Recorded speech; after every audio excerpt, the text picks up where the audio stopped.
We think your daughter had a very severe brain injury and she needs to go to a different hospital. For a level 4 NICU, I think is like the top level. Yes. Yep. Um, and so they took my daughter in one ambulance and then took my wife in the other ambulance.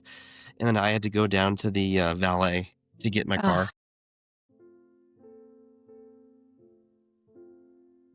I saw it at the hand washing station at the entrance of the NICU. I see it in the playroom during medical play bingo. I see it near the fish tank in the surgery waiting room. There is a powerful unspoken language between two parents who have never met, but know in their deepest soul what the inside of a children's hospital feels like.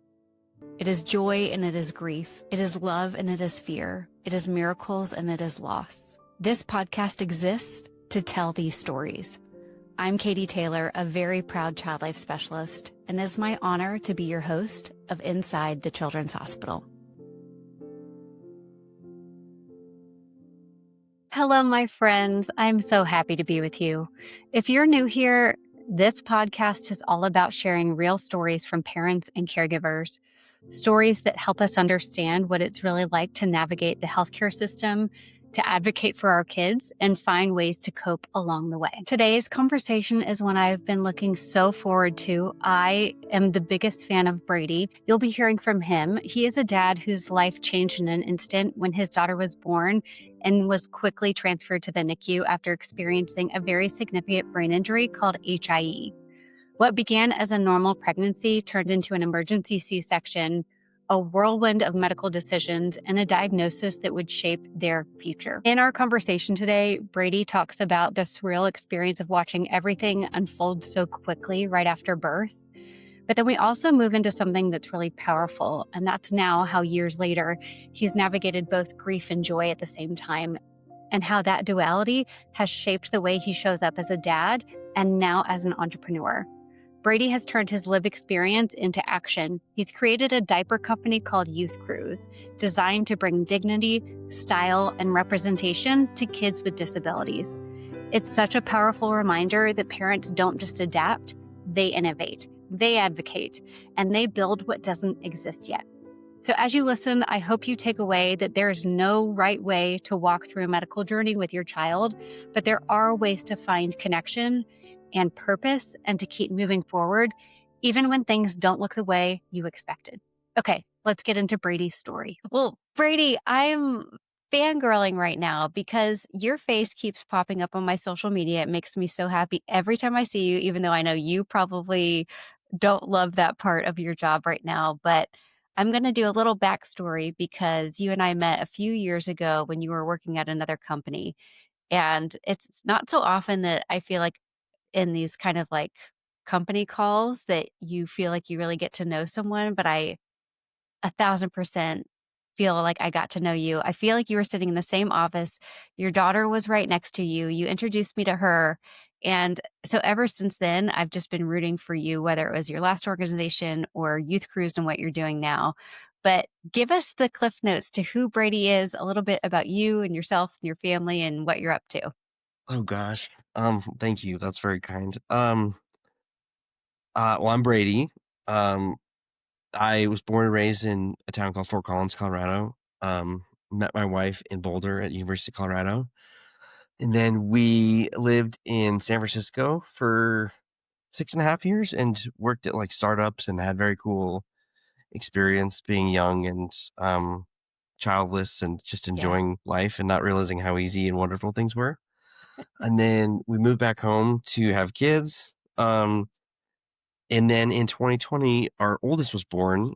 And after like a totally normal, unremarkable, typical pregnancy, it was during COVID. So it was like, it was weird in the sense of like, of all those precautions. But in terms of like the pregnancy and the health and my wife and the baby and everything, like everything was perfect. Yeah. But at one point, like my wife never went into like typical labor. Like, and so we kept calling the OB and it was always like, oh yeah, like just keep waiting out until they're I forget the timing they're supposed to be, but Yeah. Yeah. that really never happened. And so yeah, we were watching like diners, drive-ins, and dives. Funny enough, that night, Yeah. and I can't watch that show anymore. Right. But we went to bed, and then, like, 5 in the morning, my wife woke up and her water had broken, and it was, stained with merconium, I think is the word, and so Mhm. we knew that that was, like, not ideal, um, but so we were, like, a little concerned, but, like, we've heard that that isn't as big of a deal as it used to be, Yeah. um, but then when we drove to the hospital, and then very, very quickly, the doctors on call, they put the heart rate monitor on my wife's belly, and it was, like, a lot flatter than they would have liked to see, and so that's kind of when it clicked in that, like, something was weird because, normally the doctors and the staff are all, like, very, very calm and, you don't really know what's going on, but everyone was moving very, very, very quickly and, like, had a very, like, serious look, Okay. and so then our daughter was born, and, um sorry, I'm, like, riffing off these weird details with, like, No, please. That I but love. I remember, like, the Yeah. APGAR scores and, like, all Yeah. those, like, very weird things that you probably don't really pay attention to, but they, like, They stick. cemented, um, and And so our that's not daughter was unusual, Brady. I'll have a lot of parents come on here and remember, like, exactly what a blood pressure was or the time or ounces or yeah, milliliters or all these numbers that are just, like you said, cemented in your brain and your memories. yeah, and I don't even know what a lot of them really even are, Yeah. but, like, I can vividly remember them, uh, and so they took our daughter to, the NICU at that hospital. And then I stayed with my wife because she was, like, had crazy adrenaline and was, like, shaking because it was, like, an emergency C-section, and I just remember I think it's I don't even know what it's called, but I think it's somebody coded, Okay. and they Yeah. hit a big button, and then, like, it felt like 30 people ran in, Yeah. um, and so then I went with my wife to the recovery, and then the neonatologist at the hospital, like, it felt like within minutes was like, "We think your daughter had a very severe brain injury, and she needs to go to a different hospital." For a level 4 NICU, I think is like the top level. Yes. Yeah. Um, and so they took my daughter in one ambulance and then took my wife in the other ambulance, and then I had to go down to the, valet to get my car, Oh, and that it's was like awful. you're walking in an air, like through a cloud. You can't Yeah, even, like, you're looking at a valet just doing their normal job and your whole life has changed. yeah, it was weird, and I called my mom, and my mom was a pediatric OT, so she, like, was more aware of things, and I Yeah. remember telling her, and we were just, like, speechless and crying for, like, 20 minutes on the drive. Yeah. Um, it was very weird. Um Anyway, yeah, and then our daughter was in, she was only I only air quote in the NICU for like 3.5 weeks. But the first couple days, she went through like the very typical like cooling for 72 hours, and then they do the MRI, and then they work on a bunch of different things. But she had pretty severe like global brain damage, kind of impacting every part of her brain. Um, but yeah, it's this weird thing where it's like the worst thing ever, but it's also so normal. Like, because I mean, now we've had 2 kids since then, so I know it is, like, what is different, but, Yeah.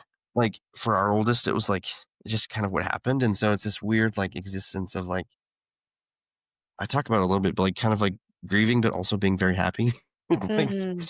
Yeah. um, yeah, and I mean, the great thing is, like, our daughter, she failed the newborn hearing screen, like, very quickly, and then, she was also part of a pilot program in the state of Colorado doing they did newborn vision screenings, and so she failed her vision screen, like, had to be, like, 5, 6 days old, like, very, very early, and so she actually got referred to here in Colorado, there's this place called Anchor Center, Mm. um, Anchor Center School for the Blind. It's very similar to, like, Perkins School, if you're familiar with them, but she actually started services with Anchor Center when I think she was, like, 5 weeks old, Wow. um, and so, like, in hindsight, like, it was wonderful because she got everything in the world she possibly could have gotten to, like, Wow. help her, Yeah. and so that's been really cool, and yeah, now she's I mean, like, she has a lot of, like, health issues, but she's doing phenomenal. She started kindergarten this fall,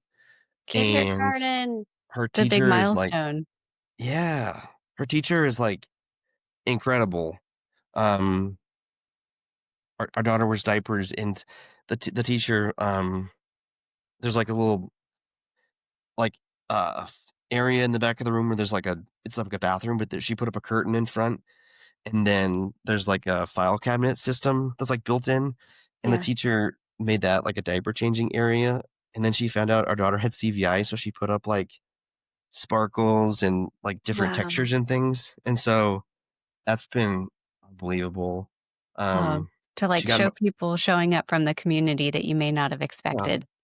yeah, like, we were kind of expecting the worst in public schools coming from Anchor Center where, like, it's, Yeah. like, probably one of the best places in the world. Um, but our daughter we have a play date on Saturday with a classmate of hers. Oh my gosh, I love it, Um, Brady. and Well, she just, like, goes to school and has friends, and it's, like, I love it. very normal. I wanna back up just a touch and talk about the name of her diagnosis because I know it's really important Yes, for yes, as a big advocate for Hope for HIE and Betsy Pylon, all she does is that we wanna name it, and it's yes. hyper-ischemic encephalopathy. Are you proud of me for getting those words right, Brady? I think it's hypoxic. Dang it. Sorry, Betsy. It's alright. I think Hypoxic. she'll Okay, forgive you. hypoxic, you say it. Hypoxic.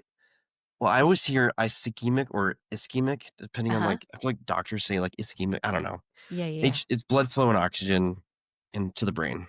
Okay. And you were talking about at the beginning, it kind of earned you this really intense beginning of life in the NICU with being cooled and not knowing how to navigate, and mom of just giving birth and dad moving cars like a valet. Like, what is happening? And then you kind of find out there's these other families that have had other similar events. And I know as a dad in the space, because I look at my number of podcast interviews we've had and the number of moms and then the number of dads, and that it takes a lot of strength, courage, and vulnerability to talk about some of the harder parts of being a medical dad. What were some of the, I don't know, maybe some of the surprising things that you've experienced as a medical dad? Um, it's very interesting, and it's very I have a wife who's wonderful. She's, like, the best mom in the world. She's just a little bit more private, and Yeah. I am, like, an external processor, and so I feel like it's very, like, gender stereotype, but I feel like I have a lot of the more, like, female emotion, like, Mm. Yeah. that type of thing, and my wife is very much more private and, like, processes things on her own way. Yeah. And she also has, like, a much more, like, traditional career like, corporate career, so, like, she's not as available to Hmm. be as flexible with, like, going to appointments and things like that, even though we both share the load, like, very equally. Yeah. Um, but it's been awesome. I think when you do meet another dad, there's, like, a camaraderie that exists that I feel like Yeah. is really cool because it's a little bit more rare. Um, and a lot of times you also just feel like you're one of the gals because, like, you're like, our daughter goes to Napa Center for therapy and, like, waiting in, like, the parent room, it's, like, me and a bunch of moms, Yeah. and Brady's they're just all a girl's girl. yeah, we just joked it's just, like, me and the gals, Yeah. I love it. so I don't know, it's kind of all I know, but I sometimes I feel like it doesn't feel very different from, like, the medical mom world, Mhm. um, other than, like, I sometimes I do feel like I'm, like, encroaching in this very, like, sacred space. Mm. 'Cause it What do is, you mean? like, moms like, I'm not a mom, like, I've never given birth to a baby, like, I've never Yeah. like, I'm not a mom, so, Yeah. there's things that they deal with that I don't understand at all. Do you Um, do you feel like you and the reason I ask is I'm just read this book by one of our other podcast guests. His name is J.S. Loving is the author name, and the book is Holding On to the Light. And he was talking about some of the I guess I don't know if it's stereotypes or stigma that's attached to dads really sharing feelings about how hard it can be because they've had this because it's the mom. The mom is the one who gave birth and had all of this. And it can almost feel like you're not a supportive partner if you're sharing your grief journey too. Do you feel that at all? my dad was an elementary school counselor, and so I grew up in a very feelings-heavy family. And so I think, like, I don't know any different. Like, Yeah. I'm just kind of a mushy, cheesy person. Yeah. Yeah. Um, You're also creative, right? You're I was also like a well, creative person. I was an art major in college technically, I knew it. but I could smell it. I I don't know, I was not very good at, like, that. I just did it because I didn't know what I wanted to do with my life.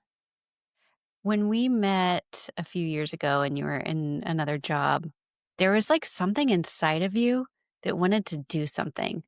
And I don't even know if diapers was on your path yet. I don't I Yeah, I don't know if it was. I I don't don't think think it it was. was. No. And so when you showed up with this announcement that you were gonna fill a freaking huge gap that is like talk about an unjust gap in the market. Like we talk like as a entrepreneur myself, we talk a lot about like the jobs to be done and where are the jobs that are not being done and how can we get it done. Tell me about the conception, the idea that were you in the shower? That's what I want to know because that's where good ideas come. That you thought I need to just do this. I don't remember where, like, I think it just was, like, a trickle that slowly happened, um, because, like, it just happened kinda naturally as our daughter got older. I Yeah. think she was in size 6 diapers, and then you start to just see the options trickle off. Yeah. Now, I think when I first started thinking about it, there wasn't a size 7 or size 8, but now, like, all the big companies make those, but they still keep it under their baby line, which I feel like is missing the mark because it's like Yeah. it's not my daughter's not a baby, Yeah. um, and so it more just felt like this, like, idea that, like, landed in my head one day that I couldn't shake. And then the more I thought about it and the more I worked on it, the more I just kind of, like, got deeper and deeper and deeper, and then I couldn't turn around. Yeah. Um, and I also I have a co-founder, his name is Perry. Um, Sometimes I feel like he doesn't get any credit but all, Shout but, out like, Perry. he was, like, my first boss out of college, and so he's always been, like, Wow. my, like, business mentor because, like, my parents are OTs and, like, cou counselors, and so, like, they didn't know how to give me advice on how to, like, negotiate a job offer. Y yeah. Um, but yeah, it just kinda felt like this idea that just, like it sounds so cliche and cheesy, but, like, there never was a reason that our daughter had a brain injury. Like, it just happened, and I've always been there's always, like, a human nature to, like, have, like a reason or, like, an outlet or, like, a boogeyman or, like, something to, like, focus your negative energy on.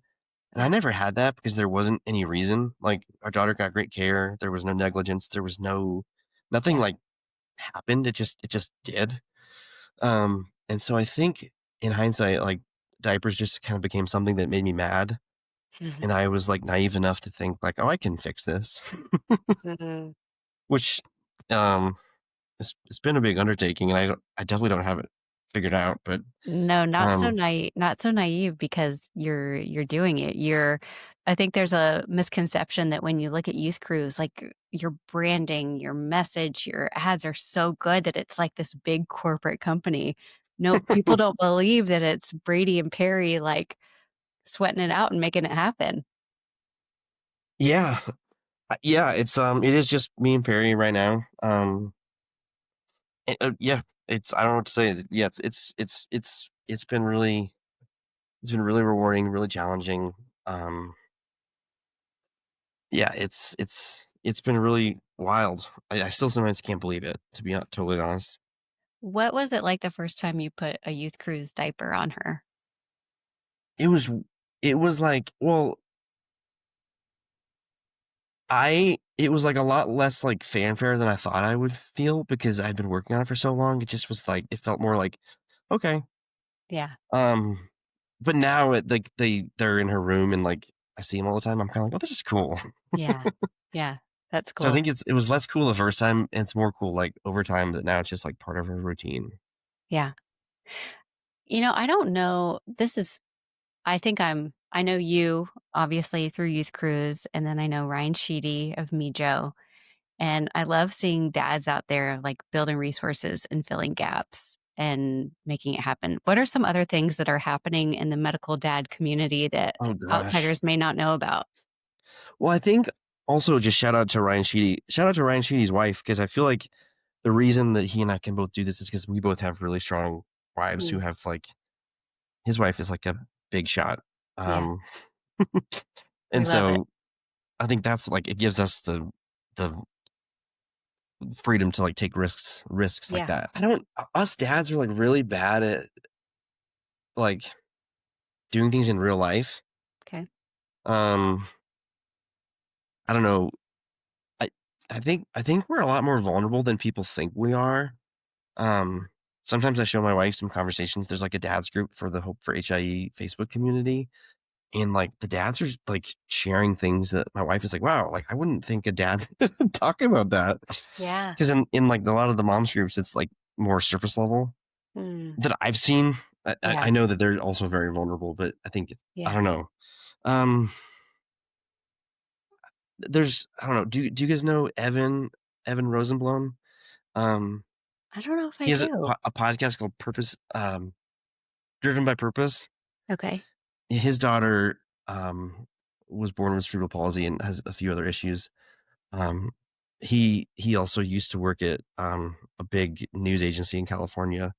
Um, but now he's doing a podcast with some other people, and I don't know. I feel like there's starting to be more dads doing stuff, but it's not as common as moms. One of the things I think what I'm taking away is that like the real life stuff can be hard just because logistically, like there's a lot to do and to have happen and the online communities are still showing up. Yeah, yeah, because we think about that like even for youth crews, like we want to like do like we want to be like a community driven brand, Yeah. but like it's like my wife, we don't do anything really as a family because it's like so hard to get out of the house and so like a lot of these like in real life events, I it's just challenging for everyone to do, and so that's why I feel like these online communities are so valuable because it's all like it's like this is like a cliche marketing word, but it's all like asynchronous. Like you don't Yeah. have to be like live to Yeah. participate. It's a lot of like Yeah. you can participate when you have downtime or when you're able to, which is Yeah. good. Yeah. I mean, you're talking to a podcast host who, like, that's my whole thing is like, this is here when you need it. And you cut out halfway if you need to, and you pick it back up, or you switch stories, or something happens, but it's Yeah. on your time and it doesn't require a lot. Whereas a lot of Yes. the world and your life outside of that can cost a lot of time. Yeah, and that's, like, one of the reasons why, obviously, I'm so excited about youth cruises because I feel like it's really hard for, like, a bigger brand to, like, really get to know our community because, like, you have to, like, be, like, in the weeds and know where they are and in these groups, and, Yeah. I think that's it's so natural to us because like, it's my life, but Yeah. that's, like, why I feel like we feel like there hasn't been another brand or anybody to come in and serve us because they all wanna reach, like, these mass market people, with, like, Yeah. an ad on the TV, and I just don't think that you can do that with our families. Yeah. Well, and it's born from your own experience. And I think when you're doing that, you just have such a it fuels you. Every time you went to change your daughter's diaper 8 times a day, like it was a Yeah. problem you had. And now a word from our amazing sponsors. We're so grateful to have Payne's Instant Topical Anesthetic Spray as our sponsor of today's podcast. Help control pediatric procedural pain associated with needle procedures and minor surgical procedures while improving patient satisfaction. Payne's Instant Topical Anesthetic Spray works immediately. It is a non-drug and non-flammable topical spray that can be used to temporarily relieve the pain associated with minor surgical procedures and needle procedures. Pain Ease is a medical device and does not contain medication.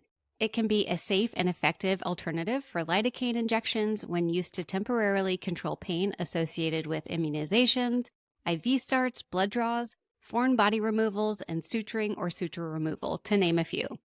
Paynees works on a 3-step process. First, prepare the site and equipment for the procedure per your facility's protocol. Second, apply Paynees by spraying about a can's distance away for 4 to 10 seconds or until the skin begins turning white. Finally, perform the procedure. The anesthetic effect of pain ease lasts about 1 minute and can be reapplied as many times as necessary. Refer to application instructions for full details. Important risk and safety information. Consult your pediatrician when using on children 4 years old and younger. Do not use on large areas of damaged skin, puncture wounds, animal bites, or serious wounds. Do not spray in eyes. Overspraying may cause frostbite. Freezing may alter skin pigmentation. Use caution when using product on persons with poor circulation. Apply only to intact oral mucous membranes. Do not use on genital mucous membranes. The thawing process may be painful and freezing may lower resistance to infection and delay healing. If skin irritation develops, discontinue use. Caution: federal law restricts this device to sale by or on the order of a licensed healthcare practitioner. Studies suggest that pain ease does not induce vasoconstriction, does not contaminate a site that has been cleansed, and is preferred by patients and practitioners. Pain ease comes in 2 different spray pattern variations, medium stream and mist. It is also available in 2 sizes, 3.9 ounces or 1 ounce single patient. Gebauer appreciates the care and comfort that you provide to pediatric patients. Visit gebauer.com/pain ease with no space to learn how pain ease can make visits more comfortable. And there's like the little things that I don't think other people even realize with like terminology they use or images they use or like um just kind of like little annoyances that add up. That aren't like a big problem, but it's just like Ooh, can you give me an example? all the big, all the even size 8 baby diapers. They're called baby diapers. And there's pictures of babies, and they're in the baby aisle Yeah, next to like the baby wipes and the baby food, yeah, or it's like there's a picture of an old person. yeah, Um, and it's like my daughter is none of those. Why are yeah. these the only options? Yeah, and it's like there has to it just what I love is it comes with dignity. It's youth crews, it looks cool. It's like even the blue and white checkered pattern makes me feel like it's a little punk rock. Like, I think it's really neat.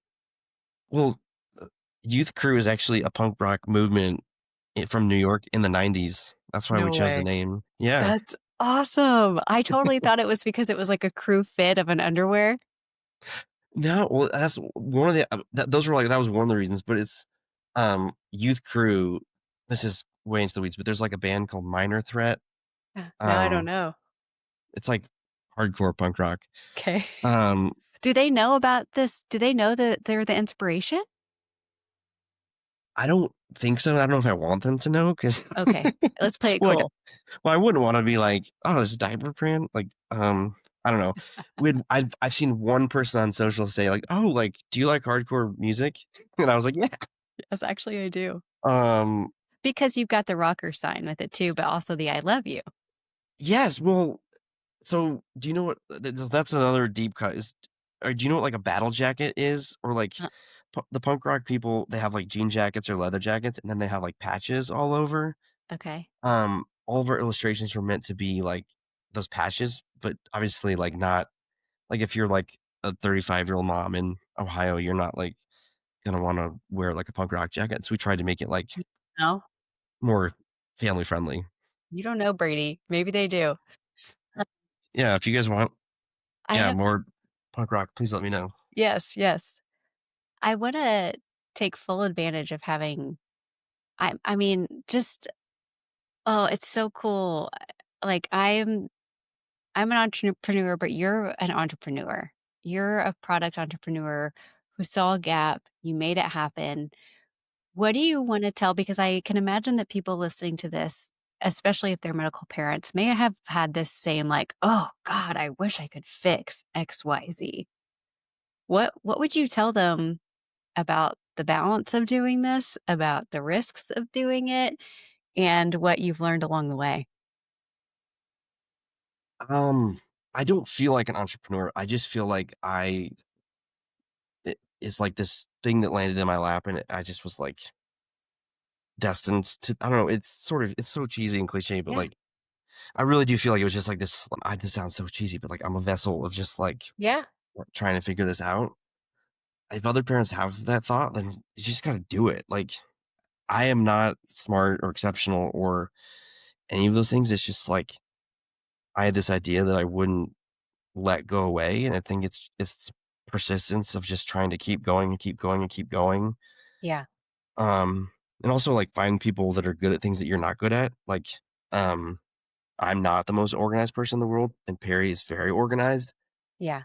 And also just being a medical parent, it's really hard to, like, have a consistent schedule and be Yeah. available, like, during work hours, and so have a partner or a co-founder or somebody else who, like, understands that and can kind of help pick up the slack when you have to do medical stuff, Yeah. because I think that's that's been the really that's been a really hard part and a big learning is, like, I wanna take on more and more and more and do more and more and more, but then, like, I can't get to it, and then there's, like, real people out there that, like, have an issue that I can't help with.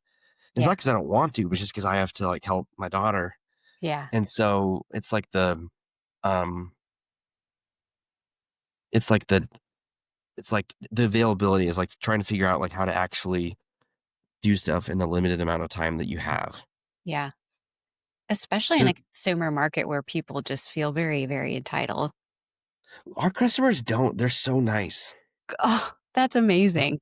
Well, it's funny 'cause Yeah. I've seen a few comments come on the ads, and then, like, people do go to fight for you, you know what I mean? It's like, "No, Yeah, no, well, this is yeah. amazing," and, like, it's so cool. Yeah, sometimes I will say, if we have some comments of people, they're like, "Oh, you should just potty train," and I hide those ones really quickly because all of our moms come at them, and I'm like it turns into, like, gets a little violent. I'm like, I just don't wanna, like Yeah, yeah, yeah. I don't I the world has so much negativity, and I just I just want youth groups to be, like, a nice place, Yeah. even if I, like, think that that person who made that comment um, We'll call them insensitive, insensitive. ignorant. Ignorant, yeah, yeah, and it just you can't You I can't I fight with just that. yeah, I just block it or hide them and move on because I also don't want other parents to, like, have that reaction because, like, we all get that. Can I ask you a question? When those come at first when they came, did you have a hard time separating, or were you like, has it Yes. been difficult for you to be so public now? Um, that's a I don't we the only comment that's bugged me is, like, somebody said, like, "Oh, I bet he's just taking advantage of his daughter, or I'll bet he doesn't have a disabled daughter." Yeah.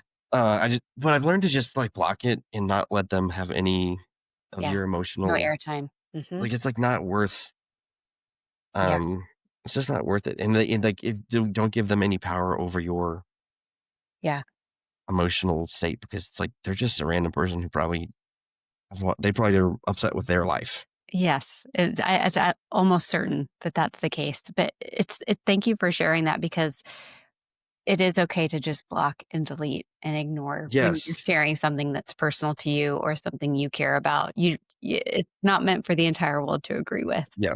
When also but most people, like I've learned, like, sometimes I feel like it's, like, I use these videos and stuff as, like, therapy to, like, talk Yeah. about things, Yeah. and I feel like the more, like, vulnerable you are, the more people like it, and so, like, I also just people just don't really care. Yeah. Um, that's another thing I've learned, it's been kind of freeing is, like, no one cares what you look like or what you sound like, No. they're always just worried about their own life.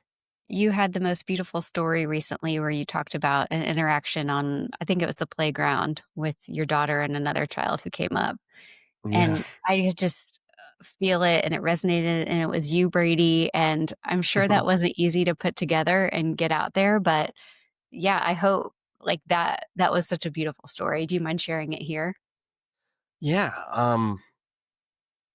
yeah, we live in Denver, and there's a playground called Bluebird's Light, and so it's a fully accessible playground.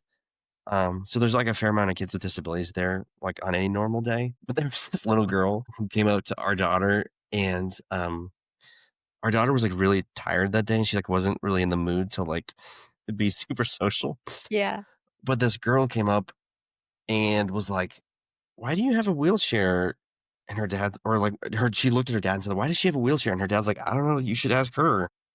And so that it was because the dad basically, like, encouraged her to, like, ask questions in, like, a really curious way, Yeah. and it was cool because the questions went from, like, "Why does she have AFOs?" or "Why does she have hearing aids?" to like, oh, what color does she like? What movies does she like? Does she Yeah. like to do the trampoline or does she want to do the swings? Um, and she kept asking our daughter to like do stuff, and our Yeah. daughter, she uses head nods to say yes or no, and she kept saying like, "No, I don't want to swing." But this girl like would not take no for. She like would not let her say no. She's like, "You will be Um, my friend. yeah, You will it have was. fun with me." Yeah, it was just this like bizarre situation where like she did like everything right. I don't think she knew what she was doing. I think she just wanted to play. Yeah. Um, so and also people ask, yes, I did get the dad's number. And we are gonna meet up. Okay, great, great, great. For the follow-up. Yeah, A dad connection. Very cool. What a great example of, that dad at that playground. yeah. Also, I learned after the fact that he works for a school district in the area, leading a program for adults transitioning from youth to adult services. And so, and his mom is, she does some. Her mom works at, like the hospital, and so I think this girl probably is like, she's got very smart parents who probably like educate her on disabled kids. I love that.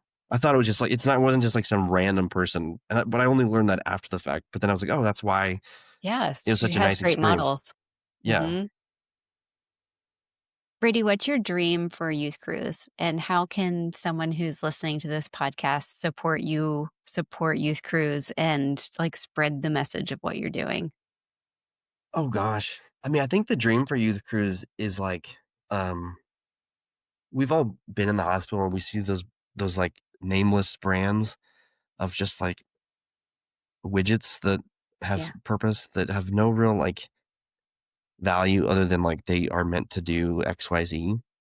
And so I think the dream of youth cruise is to like be a cool brand for kids with disabilities. Like we want to make all kinds of products that just like are more dignified and fun because like whether your kid is disabled or not, if they're 8, like they want something that's cool and not like Yeah.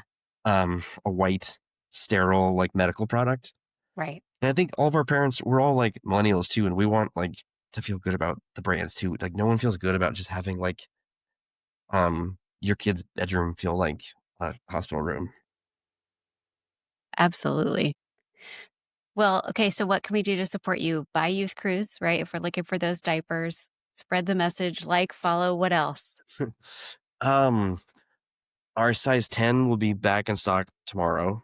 Okay. And Well, this podcast is this not will going to be be out tomorrow, so it's out, it's back. yeah, yeah, it'll be back. And we'll have a ton of inventory.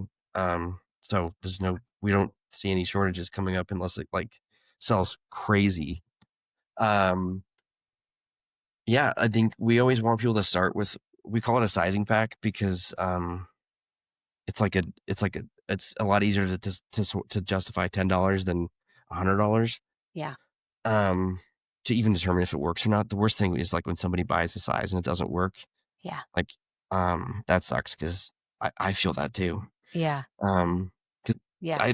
I do think that they're expensive, and I wish they were not that way, but, um, it's just we chose materials that are higher quality than, like, what you get through a lot of the insurance diapers Yeah. because they have to hit, like, a really low price that's just Yeah. really hard for a company at our scale to hit, and, like, that's just the reality of it, and so ways to support us would be try the sizing pack, tell your friend if you have a kid that needs them, try them out, tell you like, we're all parents, like, word of mouth is like is the way it goes. That's And it. it's yeah, it's because like it's hard to find us all in the Facebook algorithm with an ad. So um, word of mouth is really the key. I saved my favorite question for the last one. And that's what's your favorite part of being your daughter's dad? Oh man, I think about that all the time. She is everyone's favorite person. Like she is like she just like is so calm and so funny and like everyone who meets her just falls in love with her. And so I'm just proud to be her dad because she's like she's just so cool Oh, and um She literally is like everyone's favorite person. Like everyone who meets her That's is like awesome. obsessed with her. So sweet. Um, and she's just like those people are just like naturally cool. Yeah, she's got She's that. that. Oh yeah, Yeah, yeah, I it's love. incredible.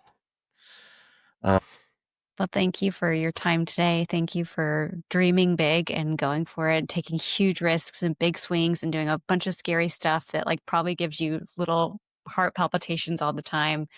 But we really appreciate it and Thank you, thank you. thank you. Yeah, I just the scarier you do, like it's like if you just do stuff, it becomes less scary over time. That's What fears you controls you. So you might as well just go for it. yeah, I think so. For those of you who are joining us today, I am not a doctor. I'm not a therapist. I am a child life specialist. And the suggestions and tips and resources that I talk about with parents on this podcast may be great for you and they may not be right for you.